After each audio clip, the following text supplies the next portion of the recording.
여러분 술 취한 분 보셨습니까? 그냥 갈지자로 가는 거예요. 이리 갔다가 저리 갔다가. 그리고요, 술 취한 사람 말 들어보셨습니까? 한 말 또 하고 한 말 또 하고.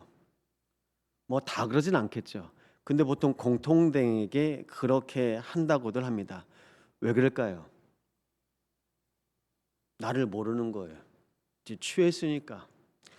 오늘 말씀 보시면요, 14절에 여호와께서 그 가운데 어지러운 마음을 섞으셨으므로 그들이 애굽을 매사에 잘못 가게 함이 취한 자가 토하면서 비틀거림 같게 하셨으니, 하나님께서요 어지러운 마음을 섞으셨다고 말씀하고 있습니다. 우리 마음 속에 오늘도 거하실 수 있는 분이 하나님이십니다. 저는 기도합니다. 우리 참소망교회가 새벽 이슬 같은 청년의 마음을 구합니다. 누가 청년입니까? 사도행전 2장에 오순절날이 이미 이름에 마가다락방에 모였던 그 자리에 있는 사람들을 청년이라고 합니다. 나이가 어려도요 안 바뀌는 사람이 있고요, 나이가 많아도 바뀌는 분들이 있습니다. 왜 바뀌어야 됩니까? 내가 지금까지 살았던 운명, 재앙, 저주, 각인되고 뿌리내고 체질됐던 것에서 나와야 되지 않습니까? 애굽에서는 분명히 유월절의 언약, 어린 양의 피 바르고 나왔는데 광야에서 똑같이 살아요. 애굽에서 생활했던 것처럼 똑같이 삽니다. 그 증거로 불평해요. 물 없다고 불평합니다. 먹을 거 없다고 불평합니다. 우리가 마늘과 부추도 먹었는데 광야에서는 고기도 못 먹는다고 불평합니다. 하나님께서 뭐라고 하십니까? 고기, 너희가 원하는 고기 한 달 동안 먹게 해줄게, 입에서 냄새 나도록 먹게 해줄게라고 말씀하십니다. 하나님은 우리에게 만나를 주시는데 우리는 자꾸 다른 걸 구하는 거예요. 그럼 뭐가 응답일까요? 오늘부터 이번 주 말씀 묵상하시면서 여호와께서 정하신 뜻, 하나님의 뜻, 세계복음화가 응답되는 시작 되시기 바랍니다. 세계복음화가 응답돼야 응답입니다.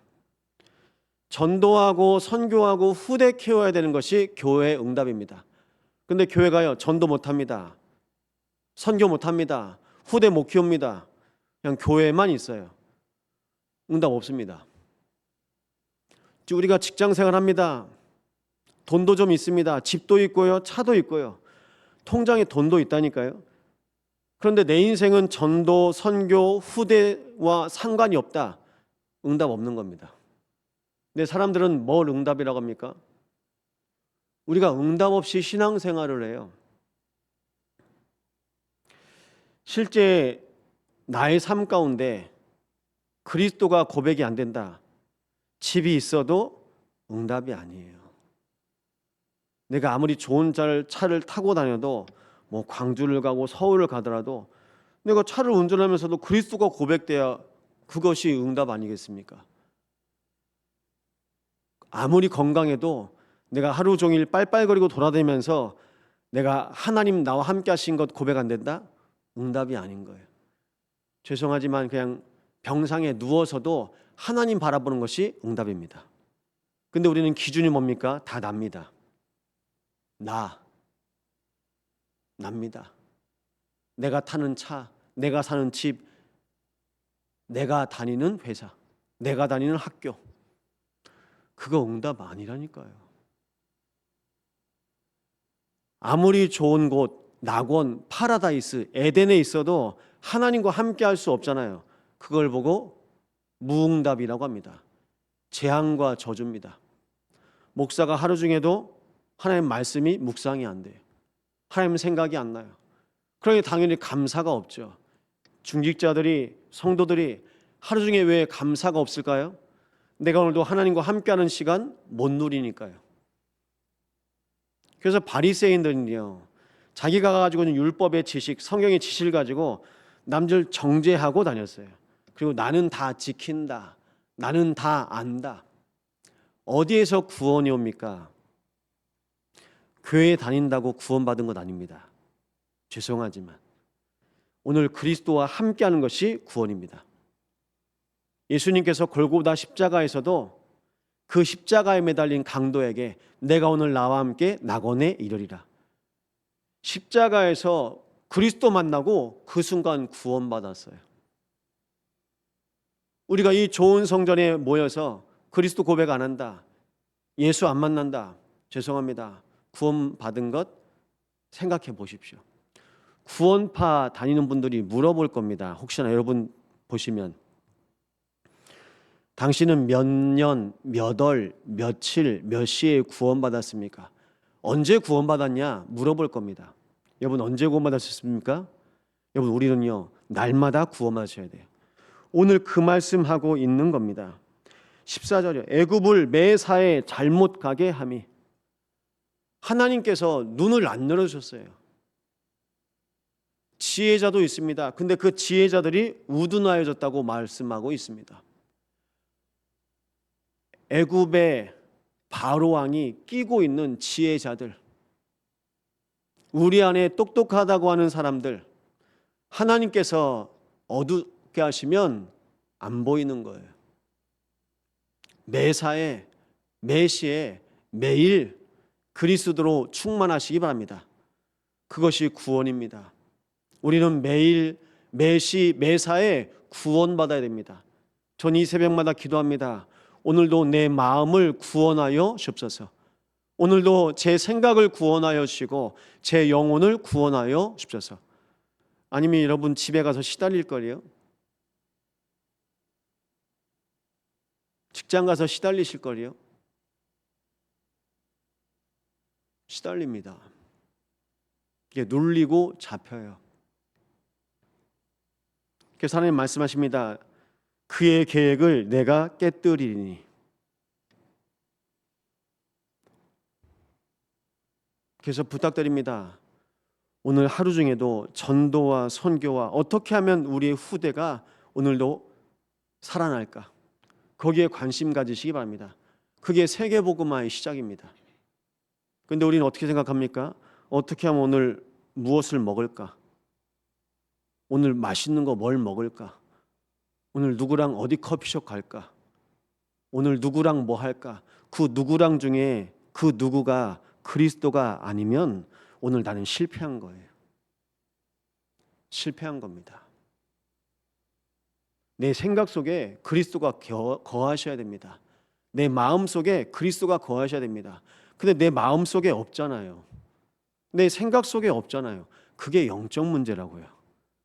내 마음, 생각 속에, 나의 삶 가운데, 우리 가정 속에, 우리 대화 속에 그리스도가 안 나타나는 겁니다. 그게 영적 문제예요. 사단이요, 우리를 영적 문제로 꽁꽁 묶어놨어요. 어려우면 하나님 찾습니다. 그런데요, 삶이 좀 괜찮아지고 안 찾습니다. 어제 이발을 하고 왔는데요, 이발하면서 미용실에 뉴스를 틀더라고요. TV 나오고 있는데 저한테 물어보더라고요, 원장님이. 저분 감옥 갈 것 같아요, 안 갈 것 같아요? 뭐 제가 판사도 아니고 제가 뭐라고 했을까요? 전 저거 관심 없습니다. 하나님의 관심이 어디에 있을까요? 여러분에게 있어요. 근데 우리는 뭐에서 관심이 있습니까? 다른 것에 관심이 있어요. 그러니까 집중이 안 돼요. 이게 분열된 상태입니다. 나를 향하신 하나님의 계획 뭔지 모르고 자꾸 남 얘기만 해요. 다른 사람 말만 해요. 부탁드립니다. 여리고성을 돌 때 일주일 동안, 7일 동안 아무 말도 하지 말고 언약궤 따라 돌라고 하십니다. 그 여리고성을 돌래요. 그 웅대한 성을 언약궤를 따라서 돌라고 합니다. 말씀만 따라서 일주일 가라고 말씀하십니다. 말씀 따라서 일주일 가고 계십니까? 그러지 못하실 겁니다. 왜 그럴까요? 이 말 저 말이 들려요. 내가 말을 안 해도 이 말 저 말이 들리는 거예요. 그럼 여러분, 사람 말, 세상 소리로 사시렵니까? 하나님의 말씀으로 사시렵니까? 하나님은 하나님의 자녀에게 하나님의 말씀으로 살리시고 계십니다. 그럼 오늘 내가 누구인지 아시면 돼요. 내가 누구입니까? 하나님 자녀잖아요. 하나님 자녀는요, 말씀으로 사는 거예요. 말씀이 없잖아요. 걱정이 들어옵니다. 아담과 하와가 하나님과 떨어지기 전에도 옷을 벗고 있었고 똑같아요. 전이나 지금이나. 근데 선악과 먹은 이후에 눈이 밝아지니까 내가 옷을 벗고 있구나. 이걸 깨달은 겁니다. 그걸 확인되니까 불안한 거예요. 그러니까 숨어버립니다. 불안을 누가 가져다 줍니까? 염려를 누가 가져다 줍니까? 세상에서 가장 행복한 나라 어딘지 아시죠? 우리보다 못 사는 나라예요. 돈도 없고 차도 없어요. 어찌 보면 약도 없어요. 그런데 행복해요. 뭐가 있어야 행복한 겁니까? 뭐가 없으면 불행합니까? 그 기준이 무엇입니까? 그 기준이 바뀌지 않으시면 여러분, 나는 안 바뀐 겁니다. 사람이 기준되고 물질이 기준이 되고 세상이 기준이 되고 누가요? 이스라엘이요. 하나님의 자녀가 세상의 기준이 돼버린 겁니다. 하나님의 자녀가 물질이 기준이 되고 하나님의 자녀가 내가 기준이 된 겁니다. 그게 창세기 3장, 6장, 11장입니다.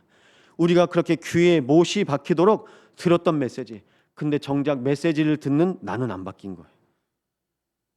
메시지 들을 그때뿐이라 메시지 적을 때 창세기 3장, 6장, 11장. 근데 안 바뀌었잖아요. 그럼 이게 뭡니까? 나한테 메시지가 안 들린 거예요. 안 바뀌었다, 안 들린 거. 예레미야 9장 24절입니다. 하나님이 뭐라고 말씀하십니까? 나를 아는 것과 깨닫는 것. 하나님을 정말 아십니까? 하나님을 아는 사람이 어떤 사람입니까? 하나님의 마음과 합한 사람. 하나님의 마음이 오늘도 내 마음에 임한 사람. 그게 바로 하나님을 아는 겁니다. 하나님은요, 지금도 모든 나라 살리시길 원하세요. 모든 사람 살리시길 원하세요. 목사 마음에 모든 성도가 하나님의 언약 붙잡고 살아나기를 하나님께서 그 마음을 줍니다. 여러분 마음에 하나님 아버지의 마음이 임하신 날 되시기 바랍니다. 우리는 내 마음에 내 가족, 내 자식 있잖아요. 심지어 내가 마음이 힘들면 그것도 안 들어와요. 내 가족도 안 들어오고 남편도 아내도 안 들어오기도 합니다. 근데 하나님께서 내 마음에 내 그릇을 넓히시면요, 영원히 내 마음에 품어지는 거예요. 우리 교회 성도도 품어지고 중직자도 품어지고 새가족도 품어지고 교회 안에 누가 연약한가도 품어지고. 제주에 있는 목사님들은 이제 우스갯소리로 그런 말씀도 하시더라고요. 그 집에 숟가락이 몇 개 있는지 그것과도 안다고. 그만큼 사역을 오랫동안 하셨으니까요. 여러분, 저는 숟가락에 관심 없습니다. 여러분이 어떻게 말씀 붙잡고 계신지, 정말 말씀 붙잡고 살아가는지, 아니면요 우리가 속거든요. 내가 벗은 것 때문에 속거든요. 나 때문에 속아요. 아담과 하와가 사단에게 속았습니다. 전에도 벗었고 지금도 벗고 있는 상태입니다. 그런데요, 내가 벗은 것 때문에 속아요. 문제가 온 거죠. 그게 바로 관계를 깨뜨리는 사단의 전략입니다. 여러분, 내 상태 보시면요 속을 수밖에 없어요. 우리 교회만 보면요 속을 수밖에 없어요. 하나님께서 뭘 보라고 하십니까? 237 나라 5천 종족, 또 렘넌트 보라고 하십니다. 근데 내 눈에는 나밖에 안 보이고 내 자식밖에 안 보이고 내 집밖에 안 보이는 거예요. 오늘도 집사님 권사님 오셨는데요, 이제 사랑하는 우리 아버지를 이제 요양병원에 모셨는데 이게 너무 열악한 거라. 저희 아버지도 요양병원에 계시잖아요. 갔다 올 때마다 마음이 너무 무거워요. 의사는 있죠. 그런데 그냥 식사하시고 누워 계시고, 아니 한 방이어서 침도 맞을 수 있고 물리치료도 할 수 있습니다. 근데 이제 연세가 있으시니까 그냥 다 이제 귀찮은 거라 이제 기력도 없고 그게요 시간만 보내는 것 같아요. 그냥 세상 말로 날만 기다리는 것 같아요. 그러니까 너무 속상한 거예요. 요양병원 가보셨습니까? 우리 권사님도 계시죠? 서문서인 권사님도 예전에 저희 아버지 계신 병원 이제 부모님 계셔서 오셨죠. 그런데요 그것보다 더 두려운 게요 아까 말씀드렸습니다. 내가 안 바뀌는 거예요. 내가 하나님 안 찾는 겁니다.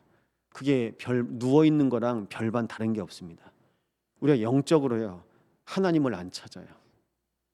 문제 와야 찾아요. 감사하죠. 문제라도 오면 찾으니까요. 그래서 하나님이 문제를 갖다 주시는 거예요. 불신자들은요 문제 와도 안 찾아요. 여러분 현장에 얼마나 무지한지 아십니까? 몸이 아픈데 병원을 갔는데도 이게 치료가 안 되고 이 병원 저 병원 찾아다녔는데도 이것이 치료가 안 되고 나중에는 옆에서 언니 내가 아는 스님이 있는데 용한 스님이 한번 전화해봐. 전화라도 해봐. 전화하자마자 이 스님이 한 말입니다. 집에 있는 못 다 빼라고요. 집에 있는 못을 다 뺐는데 자기가 아픈 것이 싹 나았답니다. 이사도 제대로 못 가고 날 잡아야 가야 되고 방향 찾아가야 되고 다 운명, 재앙, 저주, 사주팔자에 걸려 있는 겁니다. 병원 가서도 못 찾는 내 질병 상태를 내 몸의 상태를 그냥 전화해서 당신 집에 있는 못 빼라고. 여러분 그게 현장입니다. 옛날 얘기가 아니라요. 지금 현장이라고요. 다 붙잡혀 있어요. 그럼 여러분 돌아보세요. 나는 무엇에 붙잡혀 있습니까? 우리는 무엇에 붙잡혀 있습니까? 우리 교회는 무엇에 붙잡혀 있습니까? 이 여수 땅은 무엇에 붙잡혀 있는 겁니까? 우리의 자녀들은 무엇에 붙잡혀 있죠? 그게 흑암의 망대예요. 흑암의 망대입니다. 흑암의 망대로 인생을 붙잡고 있어요. 오늘도 하나님께서 나와 함께 하길 원하십니다. 하나님을 아는 것과 하나님을 깨닫는 복음이 오늘도 우리 모든 심령 가운데 누려지는 복된 날 되시기를 예수 이름으로 축원드립니다. 기도 제목 드립니다. 하나님, 전도하고 선교하고 후대가 살아나는 것에 내 인생과 우리의 교회와 또 우리의 믿음이 사용되게 하여 주옵소서. 이 시간 합심으로 기도합니다. 살아계신 하나님께 감사를 드립니다. 하나님, 우리 인생에 눈을 여사 하나님을 아는 것과 깨닫는 것이 날마다 복음으로 밝히 들려지게 하여 주옵소서. 그래서 렘넌트로 살아가게 하옵소서. 남은 자로, 남는 자로, 남을 자와 남길 자로 우리의 인생을 인도해 가사 복음으로 나를 구원하신 것처럼 이 구원의 은혜가 풍성하게 누려지게 하여 주시옵소서. 이 복음이 나와 관계된 모든 현장에 또 필요하기에 우리는 기도합니다. 내 계획이 아닌 하나님의 계획, 세계 복음화 속에 오늘 이 언약 붙잡고 인도받습니다. 나의 가정에서, 나의 현장에서 오늘도 그리스도와 함께 동행할 때마다 오늘 모든 일과 모든 현장과 만남 속에 매일 매 순간순간마다 모든 일 속에 하나님의 계획, 하나님의 뜻, 그리스도만 증거되게 하여 주옵소서. 그리스도가 온 땅에 증거되어지는 것이 하나님의 뜻이거늘 우리는 하나님의 뜻을 순간순간마다 놓칩니다. 아버지, 벗었던 내 몸의 상태와 상관없이 하나님께서 원래 인간의 상태로 우리와 함께 하심을 날마다 누릴 수 있도록 인도하여옵소서. 그래도 눈에 보여지는 것 때문에 속지 않게 하시고 오늘도 사단의 괴계로 말미암아 나를 속이고 나를 흔드는 모든 흑암의 괴계에서 언약 잡고 승리한 날 되도록 주님께서 인도하여 주옵소서. 오직 주님 홀로 영광 받는 날 되도록 주님 인도하여 주옵소서.